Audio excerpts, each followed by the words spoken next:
Kalau saya menyarankan IPB ya sebaiknya tetap core-nya adalah di pertanian ya.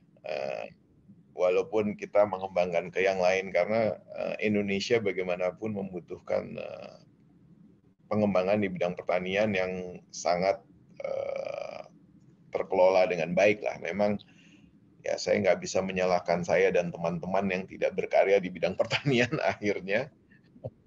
Tapi kalau kita merefer beberapa university di bidang pertanian yang cukup terkenal ya dan bagus, dan di negara tersebut juga memang kita tahu pengembangan pertaniannya sangat bagus. Saya kan pernah di Belanda juga ya. Itu ada teman-teman yang sekolah di Wageningen itu.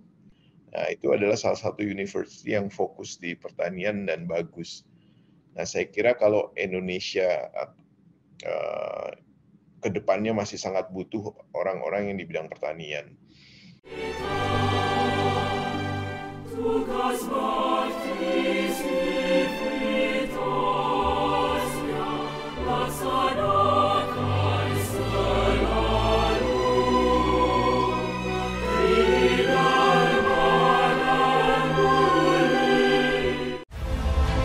Nama saya Bambang Sadono di kanal Inspirasi untuk Bangsa. Juga pertama kali lulus IPB sebenarnya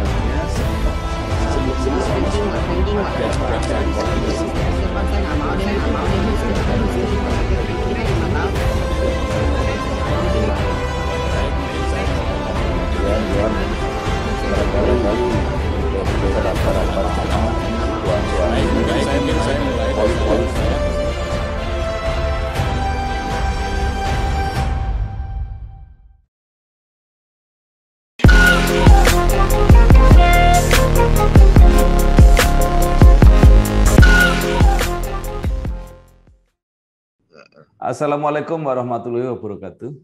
Waalaikumsalam warahmatullahi wabarakatuh. Salam sejahtera untuk kita semua. Bersama saya Bambang Sadono di kanal Inspirasi untuk Bangsa.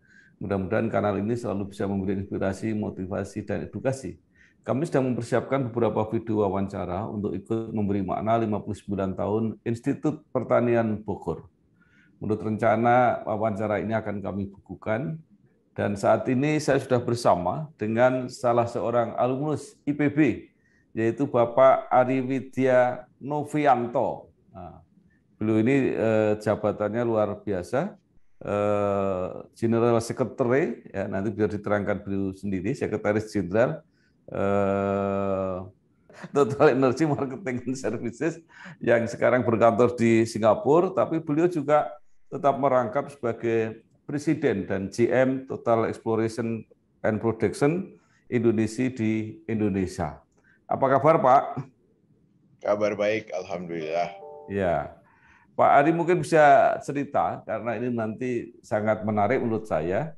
Ketika belajar S1 di Teknologi Industri Pertanian, Institut Pertanian Bogor, kemudian S2-nya manajemen di UI. Nah, tapi karirnya yang luar biasa ini adalah di oil and gas, ya, berturut-turut di sebuah perusahaan multinasional, yaitu Total IP yang di Jakarta, ya, tetapi beliau sekarang kantor di Singapura. Silakan diceritakan, Pak. Oke, panggilan saya biasanya Novi, Pak. Jadi, ya, oke.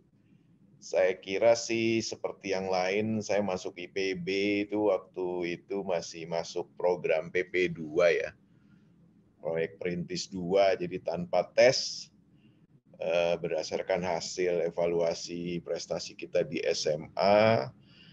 Nah, kemudian dari situ memang kita tidak berkesempatan untuk ikut tes yang PP1 di tempat lain karena waktu pendaftarannya bersamaan. Kalau dibicara soal cita-cita awalnya sebetulnya memang tujuannya bukan ke bidang pertanian waktu itu, tapi memang saya inginnya bidangnya lebih ke engineering, kemudian geologi, seperti itulah waktu SMA. Nah, tapi ngelihat opportunity yang ada di IPB, kemudian saya lihat ada jurusan teknologi industri pertanian, Maka akhirnya saya putuskan untuk ke situ. Dan saya sama sekali tidak menyesal atas keputusan itu karena memang ternyata di perguruan tinggi ini IPB kita bisa mengeksplor kapasitas kita sebagai manusia dan mengembangkan dirilah untuk menapak lebih jauh setelah lulus gitu. Kira-kira begitu awalnya. Nah, jadi memang di IPB di tingkat persiapan bersama itu adalah yang paling tough mungkin bagi sebagian besar mahasiswa waktu itu karena hampir setiap Sabtu kita ada ujian gitu, khususnya pada saat matrikulasi. Nah, di situ memang akhirnya kebersamaan dan dengan adanya diversity yang luar biasa di IPB itu membuat kita lebih punya agility dan adaptability yang lebih tinggi ya. Karena pada saat itu memang proses penerimaan mahasiswanya kan dari seluruh sekolah menengah atas yang ada di Indonesia. Jadi kita ketemu teman-teman itu dari berbagai daerah dengan berbagai latar belakang, sehingga itu membuat kita harus adaptasi kalau berhubungan pada saat itu. Ya tentunya proses itu nggak lama ya karena kita masih muda gitu. Jadi kira-kira itu landasan dasarnya, Pak.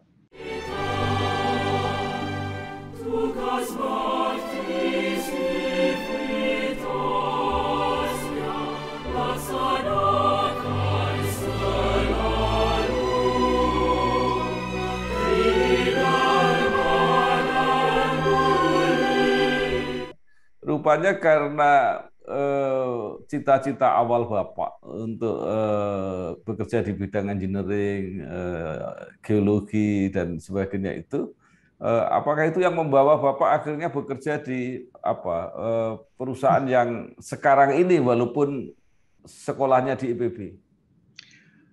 Itu sebetulnya secara nggak langsung, artinya tidak secara langsung saya objektifnya ke situ karena kita juga mengukur diri ya. Kalau saya melamar ke Total pada saat itu, sekarang namanya menjadi Total Energies ya. Tentunya dengan latar belakang IPB akan sulit ya karena background kita kan terkenal sebagai basisnya pertanian. Walaupun engineer juga ilmu yang didapat. Nah, sehingga makanya awalnya saya kan tetap sesuai dengan bidang. Pertama saya coba masuk ke Astra, nah tapi pada saat itu hanya sebentar sekali. Saya melihat wah banyak sekali lulusan IPB di situ. Kemudian saya lihat opportunity di Mentras Group waktu itu. Mentras Group pada saat itu kan megang beberapa perusahaan di bidang makanan ya.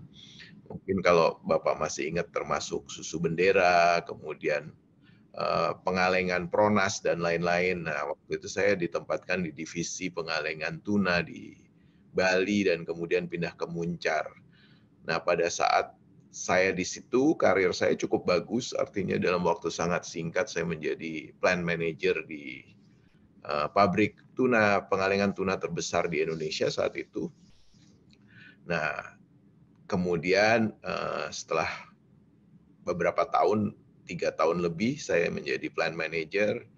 Salah satu manajer saya yang sebetulnya udah jauh lebih senior dari saya yang memberikan masukan ke saya untuk sekolah kembali. Artinya kenapa harus di sini terus Pak gitu kan. Bapak kan harusnya bisa sekolah lagi gitu. Akhirnya saya putuskan oke, saya kembali ke Jakarta. Kemudian tetap di perusahaan yang sama tapi kemudian saya ngambil pada saat yang bersamaan ke MMUI ya tahun 95, di mana pada saat itulah saya ketemu dengan salah satu member of management committee di Total E&P Indonesia ya. Beliau adalah waktu itu VP Finance atau Finance Director di perusahaan tersebut gitu. Dari interaksi kita sehari-hari, nah, rupanya beliau menawarkan saya gitu. Kita terpaut 18 tahun. Nah, rupanya ada misi di balik sekolahnya beliau juga karena itu satu kelas untuk headhunting rupanya. Nah, karena dulu memang cita-cita saya pernah ingin ingin bekerja di bidang oil and gas, ya akhirnya saya terima, saya coba aja. Dan karena beliau adalah VP Finance, ya saya terima pekerjaan di bidang finance dulu gitu. Itu yang membuat akhirnya saya pindah ke Total INP Indonesia. Nah, saya masih wait and see, tapi rupanya development di Total itu cukup baik. Jadi saya beberapa kali langsung dapat assignment untuk international. Nah, kemudian secara karir juga ya tidak, artinya sangat dinamis lah ya, sangat cepat sehingga saya tidak berpikir lagi untuk pindah ke tempat lain gitu. Jadi gitu ceritanya. Jadi memang saya antusias di bidang engineering, tapi waktu pertama masuk ke Total Energy juga sebagai finance people gitu.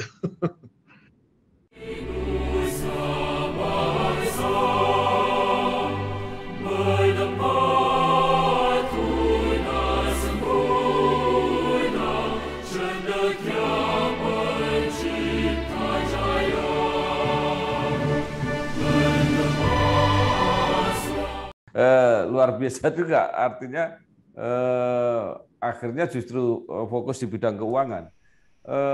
Tetapi apa Pak yang kemudian membawa Bapak akhirnya sampai ke puncak? Artinya untuk kantor Indonesia kan Bapak akhirnya menjadi orang nomor 1. Iya, jadi sebetulnya kan dalam bekerja itu dimanapun kita berada ya, itu yang paling penting kita melihat secara keseluruhan sistem ya. Kalau kita menjadi orang finance, tentunya kita juga harus menguasai bisnis acumen kita harus ditingkatkan. Gitu. Sebetulnya ini apa sih bidang kita gitu. Nah ini yang saya dapatkan di IPB gitu. Kebetulan memang saya beruntung sekali mendapatkan dosen pembimbing Profesor Eriatno.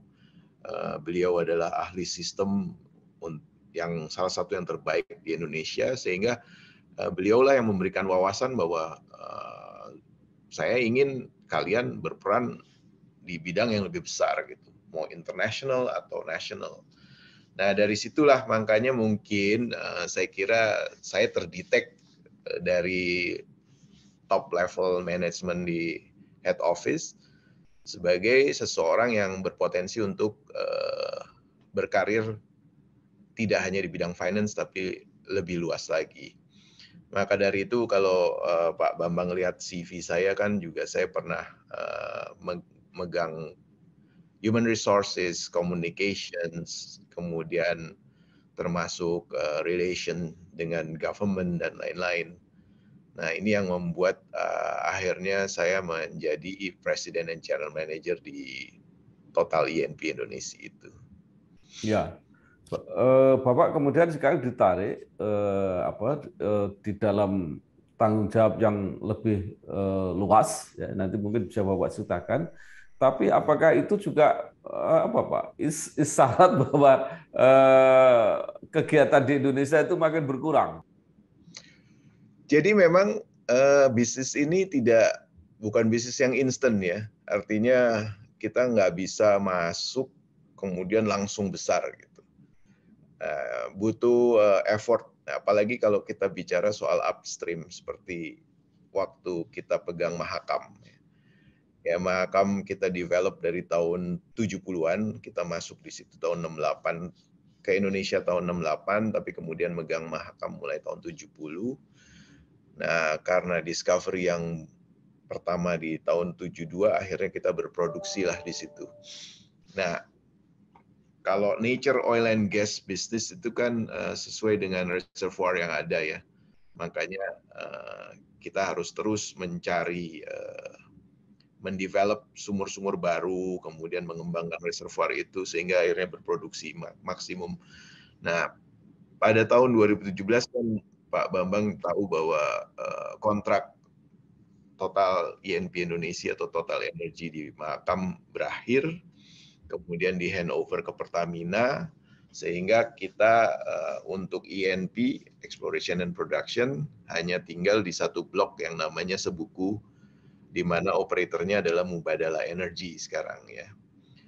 Nah, tentunya Total Energy masih cukup present lah di Indonesia. Tapi kalau dibandingkan dengan size yang Mahakam dulu memang jauh lebih kecil. Bukan berarti saya pindah ke sini nggak ada kelanjutan, tapi mungkin dengan capacity saya, company ingin saya berperan di tempat yang lebih besar juga gitu, sambil mengembangkan Indonesia. Nah, di Indonesia sendiri sebetulnya saat ini masih cukup banyak aktivitas kita. Tapi sekali lagi kalau di-compare dengan Mahakam sangat kecil, tadi saya katakan kita di INP masih ada blok di Sebuku, ya, di mana Mubadala Energy adalah operatornya. Kemudian kita juga cukup besar di marketing and services, ya, di mana tadinya kita punya service station, tapi kemudian sudah dilepas. Jadi sekarang lebih aktif di lubricants, kemudian ada special fluid yang kita pasarkan di Indonesia. Dan ini terus dikembangkan. Di sisi lain kita juga masih aktif di LNG business di Indonesia karena kita ada beberapa kontrak sales and purchase agreement dengan Pertamina. Jadi cukup panjang itu, ada 1 million ton per tahun lah.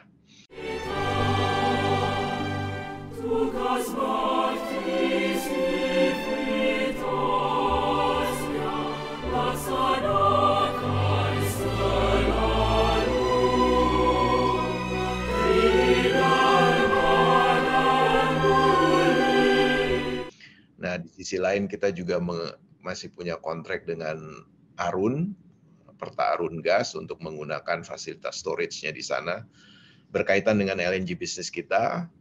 Dan tentunya sesuai dengan pertanyaan Pak Bambang selanjutnya adalah mengenai renewables, ya.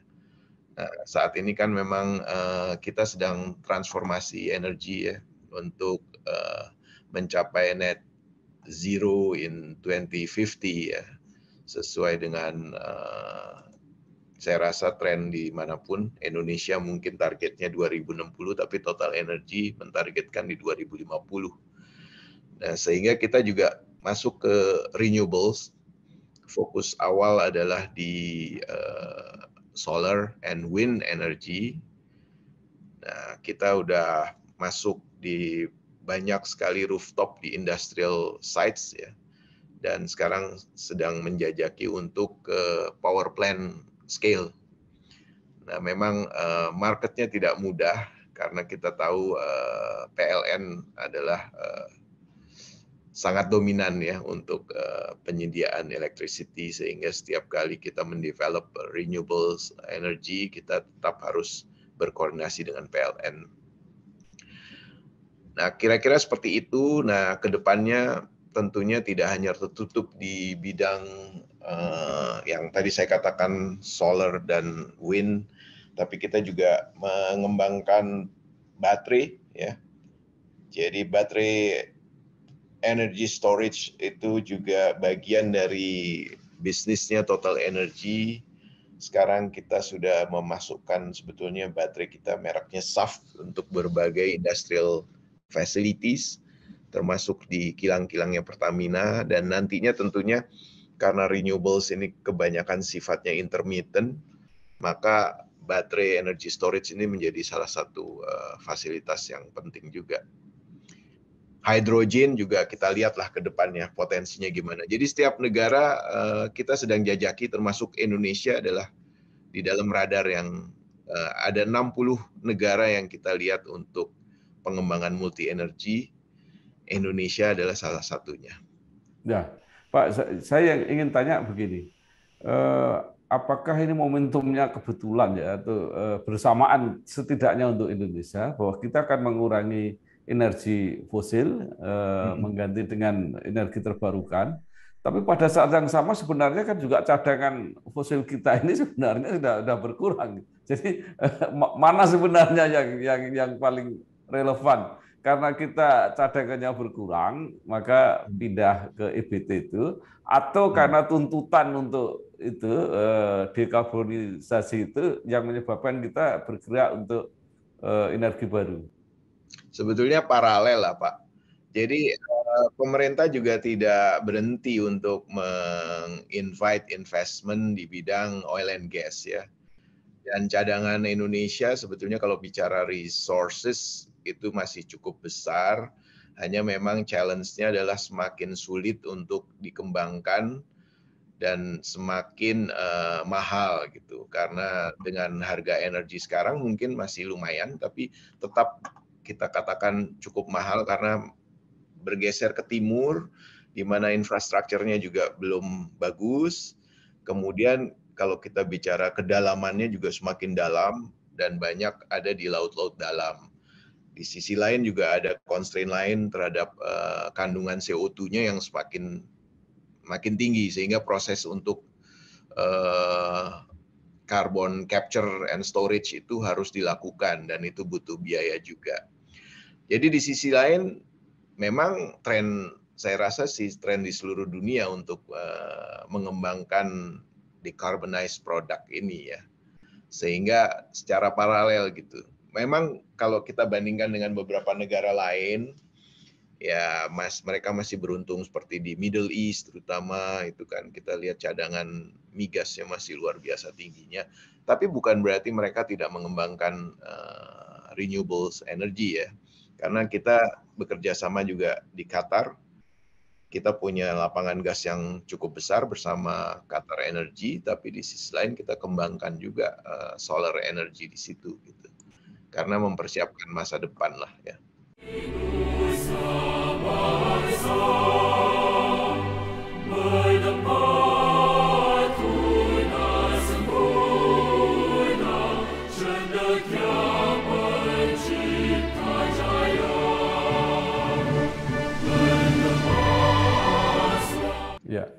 Ya, total energi ini kan tidak hanya production, Pak ya, tetapi juga trade ternyata. Nah, menurut Pak Novi, jadi ke depan itu kalau begitu energi ini akan semakin stabil di dalam perdagangannya, tidak seperti sekarang kan ini fluktuasi naik turunnya harga kan luar biasa. Tetapi dengan energi baru itu, karena masing-masing negara punya sumbernya sendiri, itu apakah akan lebih stabil gitu mengenai harga dan sebagainya? Ya, kita harus realistis juga ya bahwa memang mengarah ke pengembangan renewables.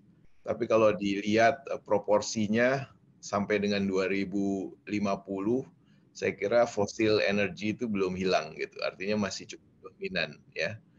Nah, seperti tadi Pak Bambang katakan, fosil energi kan harga berfluktuasi, antara lain faktor yang terutama adalah geopolitical factor ya kan. Seperti kasus tahun ini, kita nggak pernah menyangka harga energi sangat tinggi.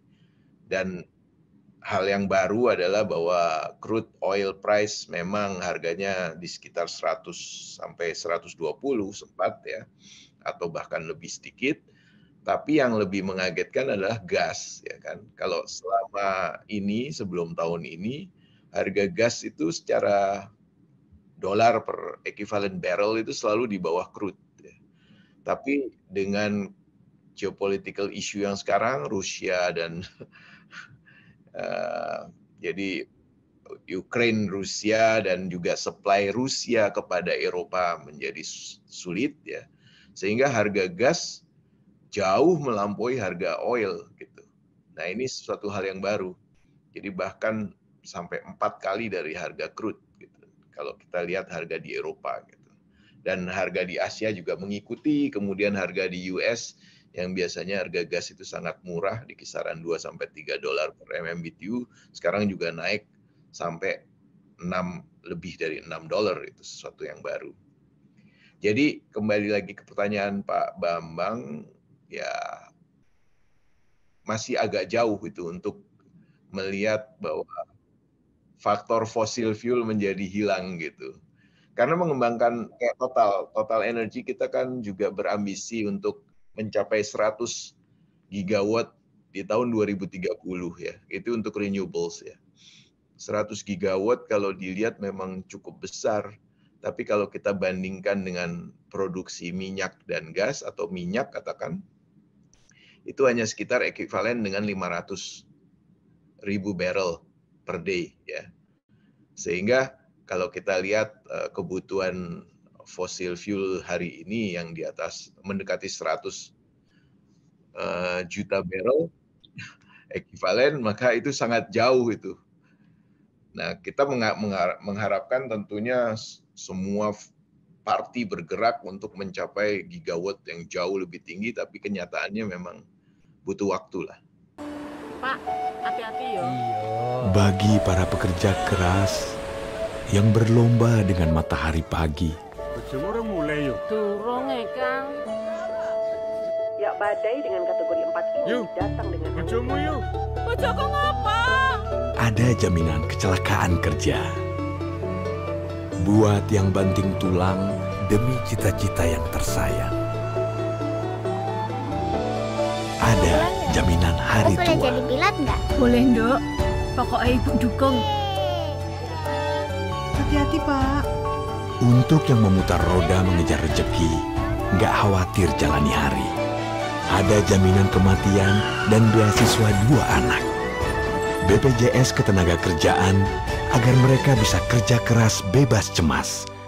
Pasti aman, pasti cair, pasti tenang. Perlindungan pekerja sejahtera. BPJS Ketenagakerjaan. Nah, sekarang pertanyaannya Pak, ini energi baru ini yang berasal dari alam ya, seperti geotermal, angin, surya, dibandingkan dengan yang bioenergi Pak, yang dari tumbuh-tumbuhan, dari tanaman, itu porsinya seperti apa kira-kira?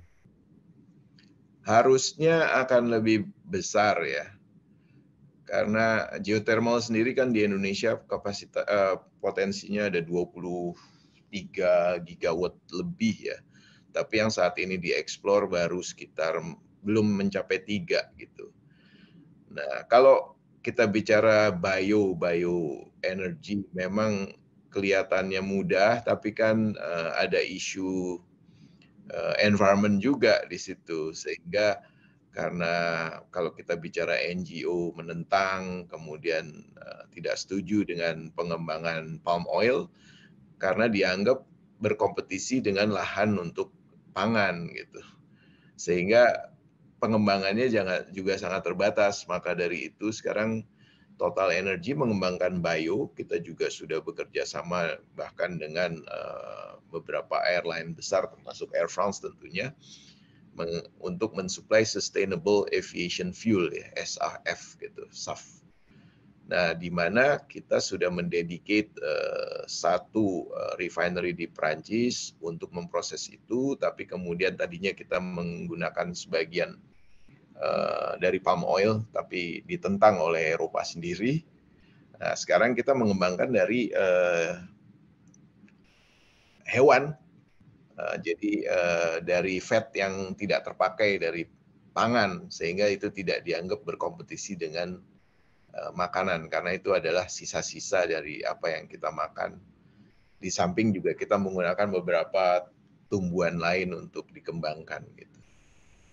Jadi saya kira kembali ke pertanyaan itu, faktor yang non-bio masih sangat tinggi, jauh lebih tinggi daripada bionya sendiri. Saya pernah wawancara dengan Rektor IPB, Pak Arif Satria. Beliau bahkan mengatakan ke depan IPB itu diarahkan bukan hanya ke pertanian pangan, tapi ke pertanian energi, kesehatan, dan untuk menghasilkan juga perangkat-perangkat lain kebutuhan manusia itu yang bisa dihasilkan dari tumbuh-tumbuhan. Nah, menurut pendapat Bapak seperti apa itu, arah itu? Kalau lahannya tersedia ya, di mana lahan pangannya cukup, ya saya kira sih a good idea juga. Cuman memang harus disiplin saja. Kan kalau di Indonesia nih latah, kalau satu orang nanam apa, yang lain ikut, sehingga akhirnya semua terkonversi. Kalau bisa disiplin, artinya kita mendedikasikan beberapa kilometer persegi, katakan untuk lahan-lahan tanaman untuk energi, kemudian pangannya masih cukup dan tidak merusak hutan tentunya. Nah, ini saya kira sih ide itu bagus. Tapi memang porsinya itu yang kita lihat masih butuh waktu lah dengan teknologi dan lain-lain, karena kelemahan dari renewables ini pengadaan energinya itu membutuhkan lahan secara umum kan. Apapun kecuali geothermal.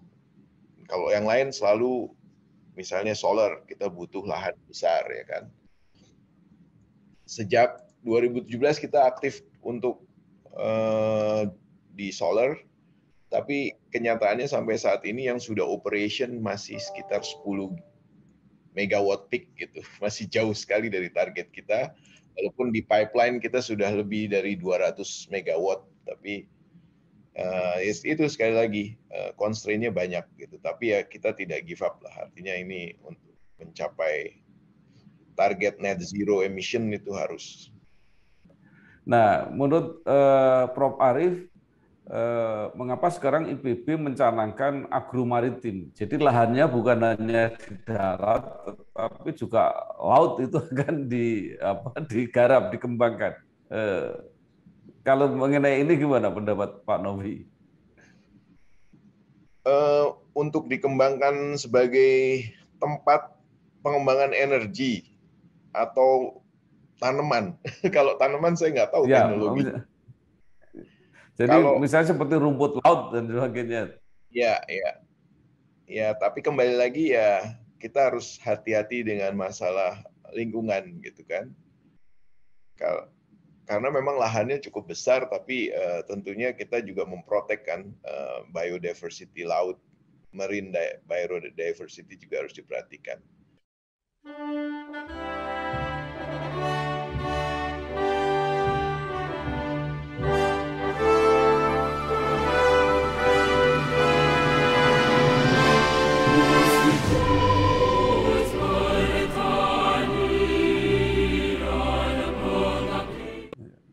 Baik, sekarang kembali ke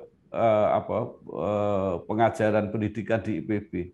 Jadi menurut Pak Novi, apa sebenarnya di balik rahasia tadi? Kenapa alumni-alumni IPB itu seperti bisa tersebar di mana-mana gitu? Mungkin ya itu yang saya katakan, karena keberagaman dari mana kita berasal, sehingga kita beradaptasi selama perkuliahan itu ditempa benar untuk bisa beradaptasi ya. Dan saya kira itu menjadi salah satu kunci kita untuk bisa berkarir di mana aja atau berkarya di mana saja, adalah dibutuhkannya adaptability sama agility yang tinggi, sehingga dengan mudahlah kita menyesuaikan gitu. Dan saya kira teman-teman alumni IPB punya itu gitu. Tapi memang kelemahannya mungkin dibandingkan alumni lain, kita ini agak lebih individual karena kita nggak ngumpul di satu profesi gitu. Seperti saya di energy company tidak banyak gitu teman-teman yang ada di situ. Walaupun lumayan ada gitu. Ya. Nah, sekarang terakhir, setelah melihat tantangan di dunia kerja seperti yang Bapak alami sendiri, apa saran, baik secara institusional, artinya IPB sekarang kan berkembang, ingin menjadi universitas, membuka banyak sekali fakultas-fakultas baru, bahkan termasuk ada fakultas kedokteran di situ. Nah, juga untuk mahasiswanya sendiri, apa yang harus dipersiapkan? Kalau saya menyarankan IPB ya sebaiknya tetap core-nya adalah di pertanian ya. Walaupun kita mengembangkan ke yang lain, karena Indonesia bagaimanapun membutuhkan pengembangan di bidang pertanian yang sangat terkelola dengan baik lah. Memang ya saya nggak bisa menyalahkan saya dan teman-teman yang tidak berkarya di bidang pertanian akhirnya. Tapi kalau kita merefer beberapa university di bidang pertanian yang cukup terkenal ya dan bagus, dan di negara tersebut juga memang kita tahu pengembangan pertaniannya sangat bagus. Saya kan pernah di Belanda juga ya. Itu ada teman-teman yang sekolah di Wageningen itu. Nah, itu adalah salah satu university yang fokus di pertanian dan bagus. Nah, saya kira kalau Indonesia kedepannya masih sangat butuh orang-orang yang di bidang pertanian. Nah, tapi kalau saran saya untuk secara umum supaya para alumninya diterima, yaitu kita tetap harus open-minded, kemudian kita harus bisa beradaptasi dengan baik, dan juga terus melakukan inovasi, karena bagaimanapun dunia berkembang sangat cepat. Kalau kita hanya berdasarkan textbook yang ada pada saat kita kuliah, kita tentunya nggak akan bisa mengejar perubahan yang ada di dunia. Dan saya rasa IPB, para dosen dan pengajar di sana sangat cukup baik lah, artinya sangat baik untuk di bidang itu. Baik, terima kasih sekali apa yang sudah disampaikan oleh Pak Ari Widya Novianto. Beliau adalah Sekretaris Jenderal Total Energy yang saat ini berkantor di Singapura dan masih tetap merangkap sebagai Presiden dan GM Total INP Indonesia di Indonesia. Sekali lagi terima kasih Pak, mudah-mudahan apa yang disampaikan bermanfaat untuk kita semua, khususnya para generasi muda yang mungkin pada saatnya nanti akan menghadapi tantangannya sendiri. Terima kasih. Ya, wassalamualaikum warahmatullahi wabarakatuh.